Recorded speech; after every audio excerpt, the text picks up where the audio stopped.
कहानी की शुरुआत होती है ग्युके नाम की एक आदमी से, जो मुश्किल तले और तिजोरियां तोड़ने में माहिर था। देश कीमती चीज चुराकर उन्हें बेचना ही उसका काम था। वो अपना काम इतनी चालाकी से करता था कि अब तक 100 चोरियां करने के बाद भी वो पकड़ा नहीं गया। एक दिन अपने मिशन पर वो एक बिल्डिंग में घुसकर करोड़ की कीमत वाला एक पत्थर चुराने की तैयारी कर रहा था। इस तिजोरी में कई मुश्किल तले द और इसे तोड़ना लगभग नामुमकिन था। लेकिन जीव भैया के लिए तो ये बाएं हाथ का खेल है। वो तले तोड़कर पत्थर चुराने में कामयाब हो गया और सारे गार्ड्स को चकमा देकर बाहर भी निकल गया। लेकिन बाहर निकलते ही गलती से उससे वो बेशकीमती पत्थर टूट गया। बेचारे की सारी मेहनत मिट्टी में मिल गई थी। लेकिन उसने हर नहीं मणी और वैसा ही हूबहू डिजाइन बनाकर नया पत्थर तैयार कर लिया। फिर वह उसे बेचने के लिए एक मशहूर दुकान में गया। लेकिन दुकानदार को देखते ही पता चल गया कि यह नकली है और उसने जी युग से कोई भी लेन देन करने से साफ माना कर दिया। लेकिन जो भी जानता था कि यह दुकानदार आम तौर पर तो नकली चीज बेचता है, और इसलिए उसने पुलिस के सामने दुकानदार की पोल खोलने की धमकी दे दी। हर कर दुकानदार को वो पत्थर लेना ही पड़ा। जीव का बेस्ट फ्रेंड गोइंग भी उसका पार्टनर था। उसकी खासियत थी कि वो मामूली सी चीजों में भी विस्फोटक फिट कर लेता था। इस चोरी के बाद गू ने नकली नोट छापने का फैसला किया। उसने हूबहू नोट तैयार कर लिए, लेकिन उन पर शराब डालते ही अक्षर मिट जाते। तो जब बात नहीं बनी तो उन दोनों ने हीरो की एक दुकान लूटने का फैसला किया, जिसमें लगभग 3 करोड़ का मल था। लेकिन यह कम इतना आसान नहीं था, क्योंकि दुकान में चारों ओर सीसीटीवी कैमरा लगे। द कैमरास को हैक करने के लिए उन्हें एक जबरदस्त हैकर की जरूरत थी। तो इस कम में उनका हैकर होगा। गैंग बैंग उसके बारे में अफवाह थी कि एक बार उसने पैसों के बदले अपने ही साथियों की मुखमारी पुलिस को कर दी थी। लेकिन फिर भी जो और गोइंग ने उसे पर भरोसा की उसे अपने साथ शामिल कर लिया।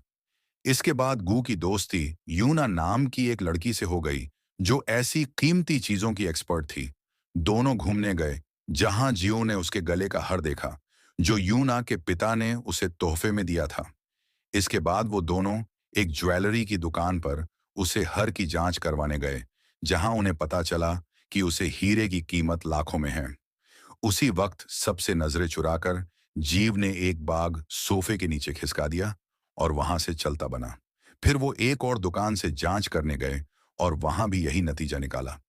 ये वही दुकान है जहां जीव चोरी करने का प्लान बना रहा है। उसने याद रख लिया कि सीसीटीवी कैमरा कहां कहां लगे हैं, कितने कमरे हैं और कितने गार्ड्स मौजूद हैं। अंत में उसने हिसाब लगाया कि उन्हें 10 मिनट के अंदर अंदर ये चोरी पूरी करनी होगी। चोरी वाले दिन डग जो बाग दुकान में छोड़कर गया था, उसमें विस्फोट हो गया, जिससे सारे गार्ड्स का ध्यान भटक गया। उसी वक्त से सारे सीसीटीवी कैमरास हैक उत्तर लिए ताकि जियो और गोइंग अंदर जा सके। उसने अलार्म सिस्टम भी बंद कर दिया, जिससे तिजोरी को हाथ लगाने पर गार्ड्स को बिल्कुल बताना चले। लेकिन जितना टाइम उन्होंने सोचा था, गार्ड्स तो उससे पहले ही लौट आए। पर गोइंग ने उनकी गाड़ी का शिक्षा तोड़कर उनका ध्यान भटकाए रखा। उधर जियो तिजोरी से सारे हीरे चुराकर फरार हो गया। बाद में तीनों ने मिलकर जमकर जश्न मनाया। अगले दिन हीरो के मालिकों को चोरी की खबर मिली तो वो आग बबूला हो गया। लेकिन वो इन चोरों की काबिलियत से इंप्रेस भी हो गया था कि इतनी कड़ी सिक्योरिटी में से भी हीरो पर हाथ साफ कर गए, जो असल में करोड़पति बिजनेसमैन और एक गैंगस्टर था, जिसने ऐन जाने कितने लोगों का खून किया था। वो खुद भी एक बड़ी चोरी की तैयारी कर रहा था और इसलिए उसे ऐसे ही शातिर चोरों की तलाश थी। उसने कई किडनैपर्स और ताला तोड़ने वालों को टेस्ट किया, लेकिन कोई भी उसके कम के लायक नहीं था। लेकिन अब वो समझ गया था कि जिन चोरों ने इस चोरी को अंजाम दिया है, वो उसके कम में बिल्कुल सही बैठेंगे। इसलिए उसने अपने सारे आदमियों को इन चोरों को ढूंढने में लगा दिया। अगले कुछ दिनों तक उसकी आदमियों ने हर हीरे की दुकान पर नजर रखी और जल्द ही उन्हें ज्यों और उसके ठिकाने का पता चल गया। चोर ने उन तीनों से मुलाकात की और अपनी चोरी में हिस्सेदारी बनाने के लिए उन्हें 5% कमीशन देने का वादा किया। वैसे इनके पास ज्यादा चॉइस है नहीं, क्योंकि अगर इन्होंने माना किया तो ज्वाइन के पूरे परिवार को मार डालेगा। आखिरकार जीव मैन गया और चुने उन्हें बताया कि लगभग 150 करोड़ का कला धन शिप के जरिए कोरिया में आने वाला है। जहां ये छिपकर रुकेगी, वहां दुनिया का सबसे तगड़ा सिक्योरिटी सिस्टम है। इसके लिए चोर ने उन्हें फूड कूपन्स दिए।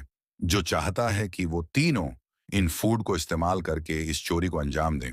इसके बाद ज्यो ने प्लान बनाना शुरू कर दिया क्योंकि ये उसकी आज तक की सबसे बड़ी चोरी होने वाली थी।